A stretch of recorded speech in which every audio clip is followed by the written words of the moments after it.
there's an expression that comes from a very ancient sefer of Kabbalah, Avodas HaKodesh.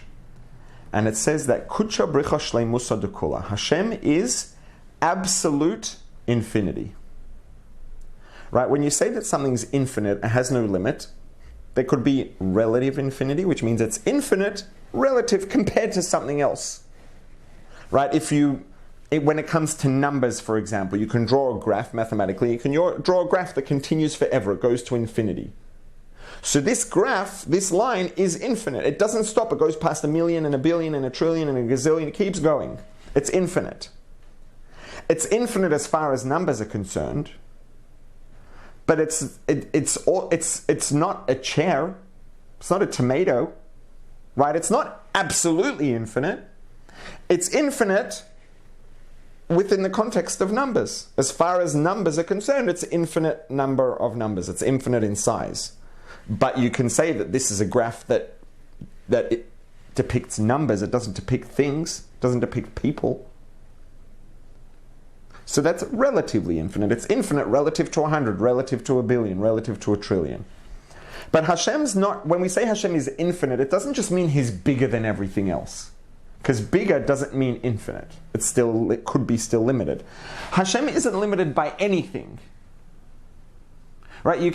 There's a story about in Yeshiva, in Tomchei Tmimim, a few generations back in Europe, there was a mashpia who was teaching Chassidus, teaching Pnimiyas HaTorah, and he asked one of the Bachrim, what's Hashem? What's the Eibishter? What's God? And the Bachur's like, I don't know, what am I supposed to say? He can't say anything. Oh, well, I don't know. And he says, come on, get over yourself. Like, just tell me, like, what's Hashem? What's Hashem? And he keeps on pushing him, and the student doesn't want to say. He's like, what am I supposed to say about Hashem? Whatever I say is going to be wrong. It's not going to be enough. And he's like, come on, say something, say something. And the student says, okay, fine, Hashem is... And the teacher slaps him across the face.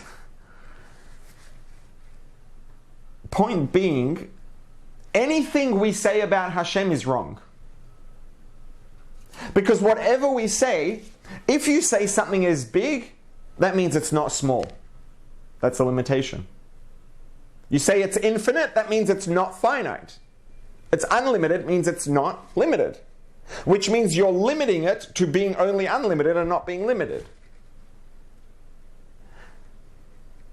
And to do that about Hashem would be kfirah. To say there's something that isn't in Hashem would be denying Hashem's oneness and completeness and infinity. So there's nothing that we can say doesn't exist in Hashem.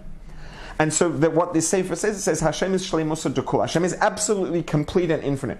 Just like Hashem has the power of infinity, Hashem also has the power of limitation.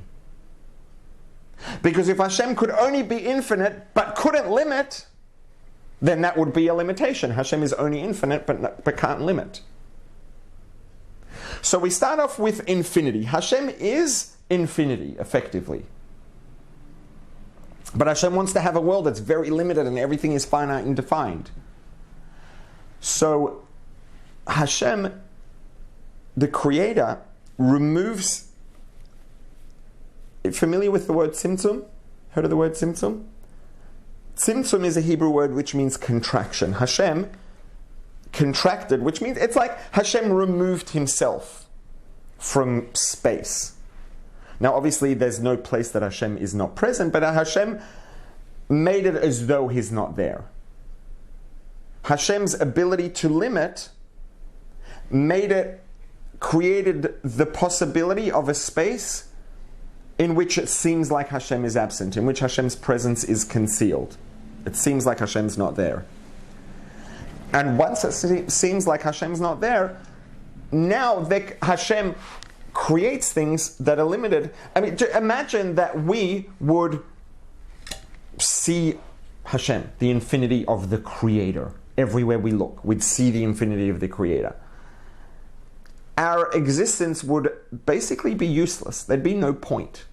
There'd be no challenges. There'd be no concept of achievement. Everything would be perfect. It wouldn't even occur to anyone to ever do anything wrong or not do something right. And it would defeat the whole purpose. So Hashem's ability to limit creates the possibility that there could be a space in which it's as though the Creator's not there. As if Hashem is absent. And now there's room for a reality to exist in which there's no awareness of Hashem. It doesn't seem like Hashem's there. Hashem has limited himself, removed himself, not actually removed himself, but made it seem like he's not there. And there are many layers. I don't know whether any of you have heard the terms Atzilus, Bria, Yetzira, Asiya, different worlds. What these are, basically, are different layers of reality in which there are different degrees of awareness of Hashem's presence. So Hashem creates this space or this layer of reality in which there's a limited, let's say, a limited awareness of Hashem's presence, of the presence of infinity, of the Creator, of God. But there is some awareness. And the world of Atzilus is the first of these layers. Eitzel, Atzilus comes from the word Eitzel, which means next to, close, in proximity. So in this first layer, the reduction is not as big as it could be. And so there's still, relatively speaking, a lot of awareness of Hashem. It's close to Hashem. It feels Hashem. So in this layer of reality, this first layer of reality that Hashem created, Atzilus, there's a lot of awareness of Hashem. There's not so much of a sense of self, not so much ego.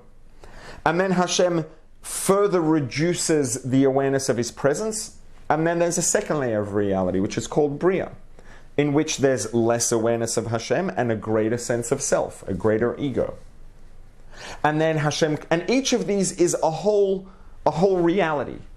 And then Hashem creates another, reduces further and creates another layer of reality, which is Yetzirah, formation. There's less awareness of Hashem than Bria and more sense of self. And then there's Asiya, the world of action.